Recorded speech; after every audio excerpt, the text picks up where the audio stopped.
오늘 말씀의 제목을 의롭다 하시다 라는 제목으로 여러분과 함께 은혜를 나누기를 원합니다. 여러분 혹시 1970년에서 80년대 사이에 사회 고위층을 대상으로 절도 행각을 벌이던 대도 혹은 의적이라 불리던 조세형 씨를 기억하십니까? 훔친 돈의 일부를 가난한 사람들을 위해서 사용하기도 했기 때문에 사람들 사이에서는 단순 도적이 아니라 의적이라고까지 인식되었던 사람입니다. 1982년에 구속된 조세형은 15년간의 수감 생활 기간을 잘 마치게 되는데 그때 수감 기간 동안 하나님을 만나게 됐고 옥에서 나온 뒤에 선교 활동을 벌이는 등 정말 새로운 삶을 살아가는 것처럼 그렇게 보이기도 했습니다. 하지만 2001년도에 일본 도쿄에서 빈집을 털다가 붙잡힌 것을 시작으로 다시 절도 범죄의 길에 빠져들었습니다. 그리고 지난해 말 출소한 지 한 달여 만에 다시 고급 전원주택에 들어가 금품을 훔치다가 붙잡혀 또 수감됐습니다. 그의 전력을 살펴보니까 자그마치 전과 20여 범, 17번째 구속이었습니다. 그동안 수차례 범죄 행각임에도 불구하고 사람들의 인식 속에 조세형의 평가에 대해서 대도 혹은 의적이라 불릴 수 있었던 이유가 있다면 조세형이 물건을 훔칠 때 반드시 지켜왔던 철칙이 있었기 때문입니다. 그가 세운 철칙은 사회 부유층 그리고 유력 인사의 집만을 훔친다. 이것이 그의 법칙이었죠. 그런데 이제 노년이 되어서는 이런 법칙마저도 깨어진 지 오래되었고 이제는 좀도둑과 같이 서민들의 것들을 훔치다가 구속된 것입니다. 이처럼 하나님을 만났다고 하는데도 또 새 사람이 되겠다라고 하는데도 한 사람의 인격이나 가치관 또 생활 습관이 바뀐다는 것은 결코 쉬운 일은 아닌 것 같습니다. 심지어 하나님을 만나고 믿었다고 하면서도 여전히 잠재되어 있는 우리의 악습관 속에서 이따금씩 툭툭 튀어나오는 것들을 볼 때 저 자신도 그런 저를 바라볼 때 참 답없다. 이런 생각이 들면서 스스로 저를 바라볼 때 한심해 적도 많이 있었습니다. 그래서 요즘에는 한간에 유행처럼 떠도는 이런 말이 있습니다. 사람은 고쳐 쓰는 게 아니야. 이게 무슨 얘기냐? 어차피 그 사람의 인생, 그 사람의 진로, 그 사람의 삶의 질, 도덕률, 이 모든 것들은 정해져 있는 것이기 때문에 결코 성화될 수 없다. 바뀔 수 없다. 일종의 포기를 선언하는 것이죠. 그리스도인으로 따지면 성화의 삶을 포기한 것 같고 더 이상은 노력하지 않아도 된다는 그런 뉘앙스마저 주는 문장이 아닐 수 없습니다. 사람이 쉽게 교화되지 못한다는 점에서 여러분은 이 말, 사람은 고쳐 쓰는 게 아니야 라는 말에 혹시 동의하십니까? 사람을 고치는 것이 왜 어려울까 생각을 해보니까 사람은 일반적인 물건과는 다르게 일원화되어 있는 존재가 아니기 때문입니다. 물건은 처음부터 분명한 목적을 가지고 만들어지게 되는데 예를 들면 수제품 같은 경우에는 특성상 다원화할 수는 없지만 분명히 한 사람을 위해서 만들어진 목적이 있고 또 규격화되어 있는 기성품이라 할지라도 제각각처럼 보이긴 하지만 그 제각각이 사실은 설계와 목적에 따라서 만들어진 것이기 때문에 물건과 사람은 구별될 수밖에 없는 거예요. 왜냐하면 사람은 맞춤형으로 만들어지지 않았기 때문입니다. 설계되어 있는 그런 존재가 아닌 것처럼 보이기 때문이고 사회에 진출한 뒤에 살아가는 동안 서로 다른 환경 속에서 경험과 학습을 통해서 전혀 다른 모습으로 제각각 살아가게 됩니다. 즉 똑같은 성격적인 결함을 가지고 있어도 인간 자체 내재적으로 다른 경우가 있기도 하고 반대로 존재적으로 볼 때 같은 인간이긴 하지만 그럼에도 불구하고 자라오면서 혹은 경험하면서 다른 인간이 또한 되어지기도 합니다. 예를 들면 한날 한시에 같은 유전자로 동시에 태어난 쌍둥이라 할지라도 유전적 문제나 혹은 부모의 훈육 이런 모든 경험을 통해 다른 존재로 살아가게 되기도 하고, 이와는 반대로 서로 태어난 곳이나 태어난 시기, 가르침을 받은 선생님도 다르지만 환경 영향으로 인해서 비슷한 유형의 삶을 살아가기도 한다는 게 사람이라는 거예요. 그러니까 사람은 굉장히 다양하고 일원화되기가 쉽지 않다라는 거죠. 많은 경우에 사람들은 환경의 영향을 받아 한 사람으로 형성되기도 하고, 그래서 어떤 경험을 했느냐에 따라 그 사람의 인생이 결정되기도 합니다. 이런 이유 때문에 문제를 많이 일으킨 이 범죄자들이 쉽게 자신에 대해서 합리화해서 말하기를 세상이 나를 이렇게 만들었다. 자신의 잘못을 인정하기보다는 세상에 대한, 환경에 대한 원망과 책임을 돌리기도 합니다. 하지만 저는 우리 기독교인은 조금 다른 관점으로 접근해 보려고 합니다. 하나님은 우리 각 사람이 다 다르지만 각 사람에 맞는 제각각의 계획, 설계, 의도를 갖고 우리의 삶을 인도해 나가시기 때문이죠. 오늘 이렇게 많은 환경의 영향 때문에 우리가 삶의 진로를 정하게 되기도 하겠지만, 그러나 우리에게 이런 지대한 영향을 주고 있지만 그런 환경을 초월해서 이전과는 다른 또 다른 새로운 인생길을 걸어가게 된 사람들을 소개를 좀 해드리려고 합니다. 바로 믿음의 조상이라 불렸던 아브라함과 가나안 정탐꾼들을 숨겨줬던 기생 라합이 그 주인공입니다. 성경은 그들의 인생을 가리켜 하나님께서 의로 여기셨다라고 표현하며 그들이 의인의 범주 안에 속한 사람이라 이렇게 이야기를 들려주고 있는 것 같습니다. 그렇다면 대체 의롭다라는 걸 뭘 의미할까요? 일반적으로 의롭다라는 것은 옳은 것을 행하는 사람이다, 이렇게 인식하기 쉽습니다. 그리고 성경 안에서 이 의로움을 논할 때는 반드시 옳은 것의 기준이 되는 하나님의 말씀 안에서 벗어나지 않는 그런 삶이 의로운 삶이다, 이렇게 뜻하고 있습니다. 그런데 여러분, 과거에 이들이 어떤 삶을 살아왔는지 안다면 옳은 것을 행하는 의인이라는 그 성경의 평가에 대해서 의문을 제기할 수밖에 없을 겁니다. 먼저 아브라함을 예로 들어보겠습니다. 하나님께서 아브라함에게 나타나셔 거류하고 있던 땅에서 떠나 하나님이 주실 땅으로 떠나라는 그런 말씀을 주셨습니다. 그렇게 해서 길을 떠나게 되었던 아브라함은 기근을 피해서 애굽에 머무르게 되는데, 당시 중동 지방에 치안이 좋지 않았던 시기였기 때문에 사실 정들었던 땅 거류지를 떠나 이방 나라에 머무른다는 것은 자칫 목숨을 걸어야 할 만큼 위태로운 일이었습니다. 더군다나 아브라함에게는 부인이 있었는데 이 부인이 너무나도 아름다웠어요. 그 아름다운 사례를 함께 동행을 해야 했기 때문에 늘 노심초사할 수밖에 없었을 겁니다. 자칫 이방인이나 권력자들이 아리따운 아내를 탐하게 됐으면, 그리고 그 사심으로 인해서 자신을 죽이고 아내를 빼앗아갈 수 있다는 그 두려움 때문에 아브라함은 거짓으로 꾀를 내어서 사례가 자신의 아내가 아닌 동생으로 공공연하게 말하게 됩니다. 아름다운 사례에 반했던 사람들은 바로 왕에게 그 소개를 하게 되고, 바로 왕마저 사례에게 매료되어서 아내를 맞이하고자 아브라함이 큰 재물을 선물로 선사하게 이릅니다. 자, 그럼 여기서 질문을 좀 드리자면, 여러분, 내가 살자고 엄연히 내 아내인 내 아내를 다른 남자의 아내로 내어준다면 과연 그 사람의 인생을 옳은 길을 행했던 사람이다라고 평가할 수 있을까요?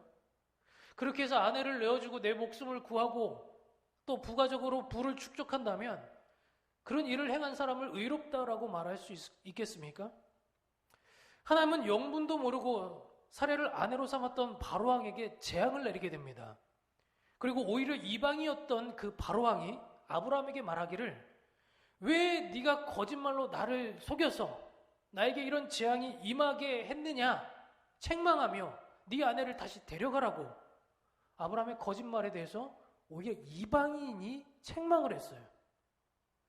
여러분, 이쯤 되면은 아브라함이 잘해서 자신이 평안을 찾은 것이 아니라 아브라함의 도덕적인 문제가 있었지만 그럼에도 불구하고 하나님께서 아브라함을 보호하셔서 인생길을 다시 바로잡아 주셨다라고 봐도 무방할 것 같습니다. 하지만 아브라함은 오늘의 실수를 20장에서 똑같이 또 한 번 범죄를 하게 됩니다. 그랄 왕 아비멜렉에게 사라가 자신의 누이라고 말함으로써 아비멜렉 왕이 사라를 데려가도록 만든 것입니다. 인생이 마치 데칼코마니 같고 데자뷰 현상 같지 않습니까? 물론 엄밀히 좀 따져보자면 아브라함 입장에서는 사라가 이복 동생이기도 했기 때문에 동생이라고 말할 수 있지 않겠냐? 라고 항변할지 모르겠지만 이미 한번 경험했잖아요. 그렇게 살면 안 되는 거구나. 내가 거짓말하는 그 인생의 파장이 얼마나 큰 것인지를 그는 이미 경험했기 때문에 더 이상 그렇게 살아서는 안 되는 것이었습니다. 그러나 아브라함은 똑같이 또 실수를 반복했습니다. 이뿐 아닙니다. 아브라함은 하나님께서 적자로 자신의 혈통을 잇게 하겠다는 언약의 말씀을 주셨지만 출산을 하지 못하고 있는 사레를 대신해서 여종 하가를 통해 낳은 이스마엘로 자신의 뒤를 이으려는 현실적인 선택을 하기도 했습니다. 이쯤 되면 의로운 사람이 하나님의 말씀을 따라 행한다. 그게 의인이다. 라는 말이라면 아브라함은 의인에 적합하지 않은 인물처럼 판단됩니다.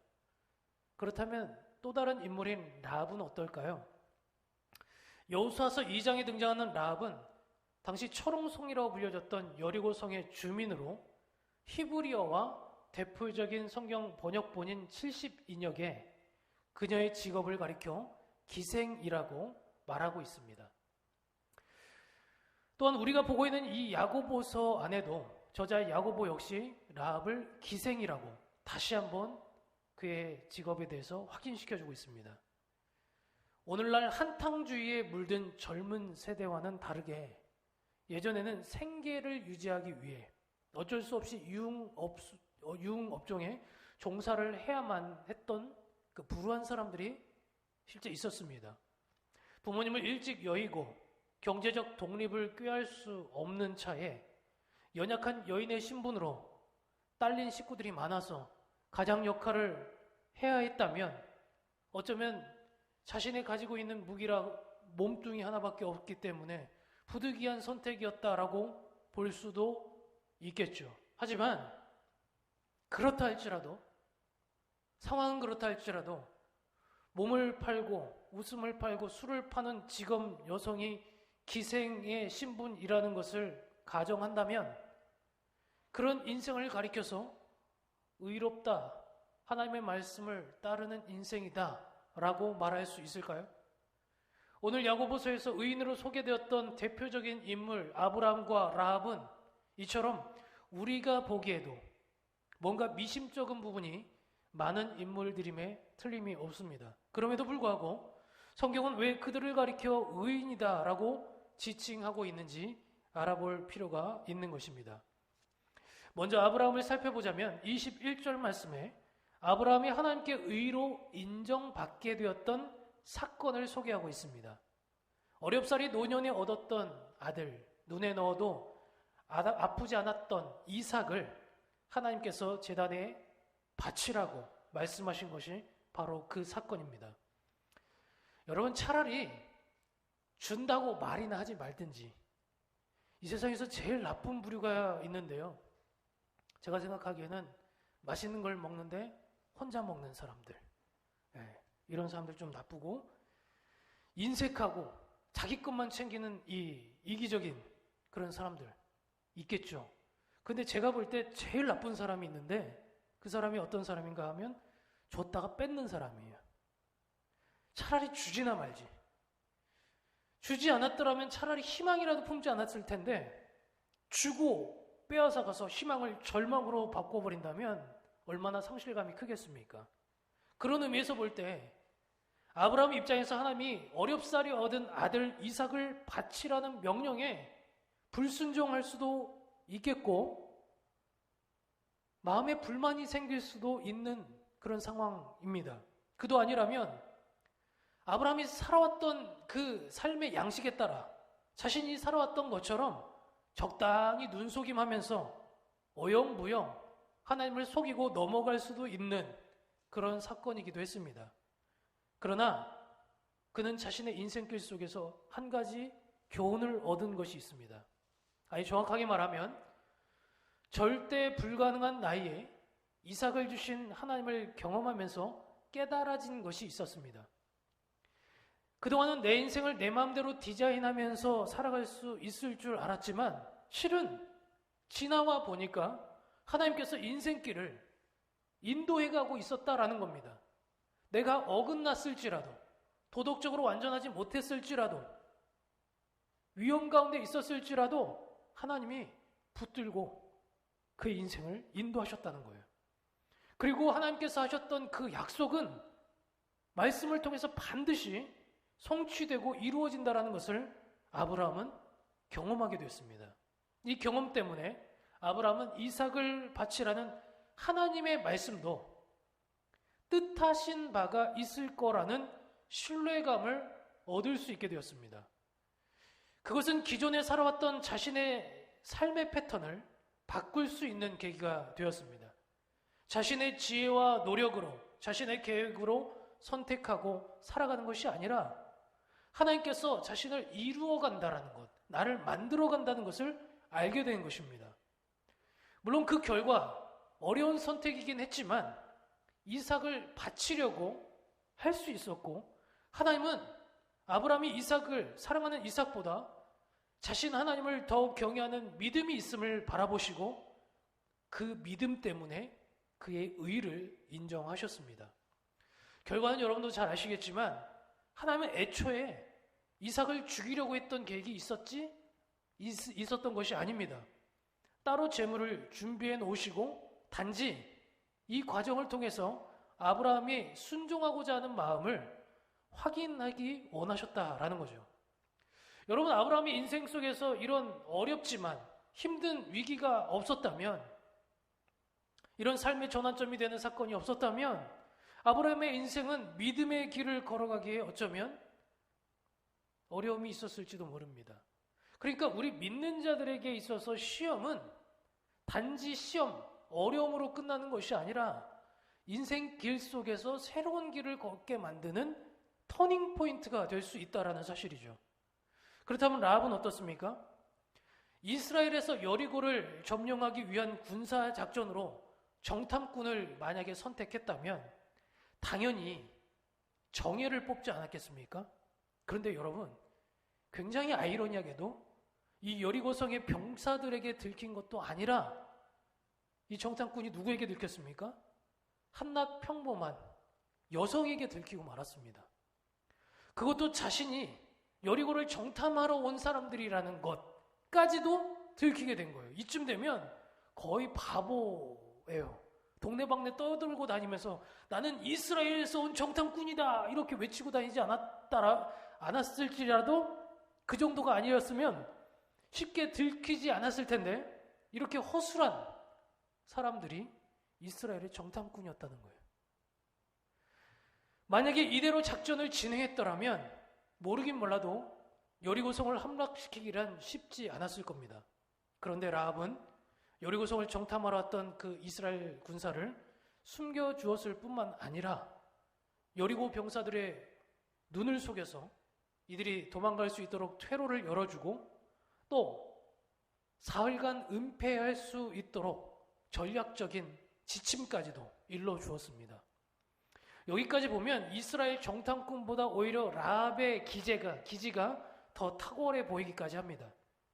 그간 생계형 기생으로 자신의 안위만을 위해서 살아왔다면, 그리고 앞으로 원하는 바가 그렇게 안정적인 삶을 영위하는 것이 라합의 원함이었다면, 여러분, 이스라엘 병사를 숨겨주는 것보다 차라리 이스라엘 병사들의 침입 사실을 알려주고 자신의 안정을 여리고성 안에서 보장받는 것이 더 합리적인 선택이 아니었겠습니까?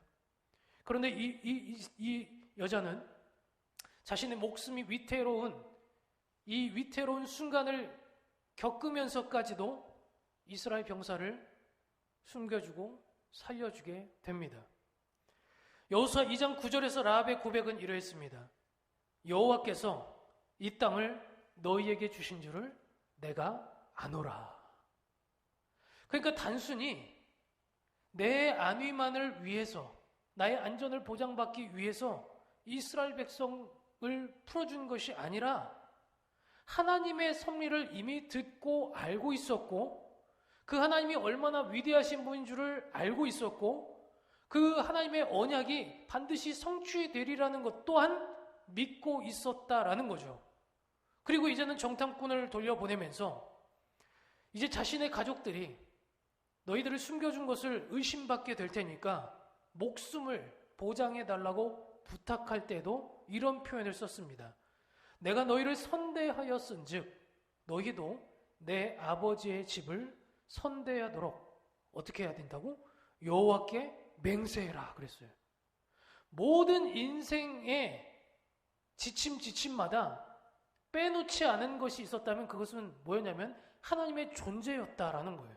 신본주의적인 삶, 단순히 말로만 하는 것이 아니라 자신의 안위도, 자신의 평안도, 자신의 인생 길도, 위기 속에서 그 위기를 넘길 수 있는 것도 모두 다 여호와 하나님으로 인해서 이루어질 수 있음을 그는 믿고 있었습니다. 라합이 이스라엘 정탐꾼을 숨겨주고 도와주었던 모든 배경 뒤에는 여호와 하나님의 계획을 믿는 라합의 믿음이 있었다라는 것을 보여주는 증거인 것입니다. 결국 이 믿음은 라합의 가족 모두를 위험에 빠뜨리게 만들 수도 있었지만 결국 그녀의 인생을 이전에 살던 삶의 양식에서 새로운 삶으로 결단하게 만들고 결국은 움직일 수 있는 동력을 제공해 주었습니다.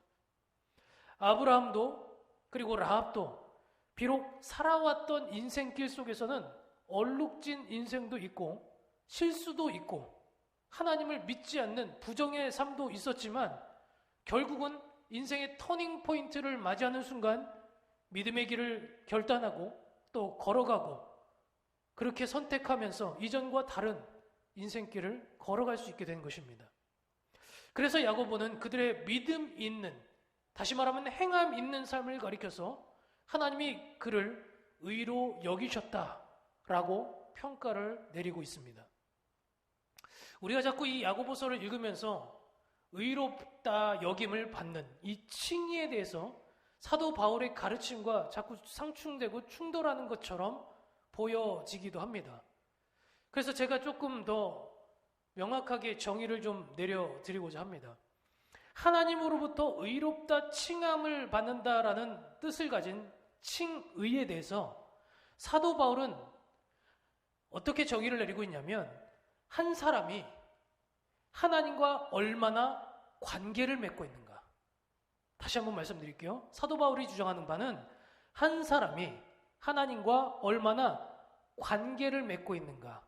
그래서 그 관계로 인한 의롭다 칭함을 받는 것을 의미한다면, 그래서 친밀한 관계의 깊이에 주안점을 두고 있다면 야고보 사도는 하나님의 심판대 앞에서 의롭다 칭함을 받기 위해 이 관계가 어떠해야 하는가, 즉 관계를 맺었다면 그 관계로 인한 결과물이 어떻게 되어야 되는가, 이 결과물에 주목하고 있다라는 것입니다.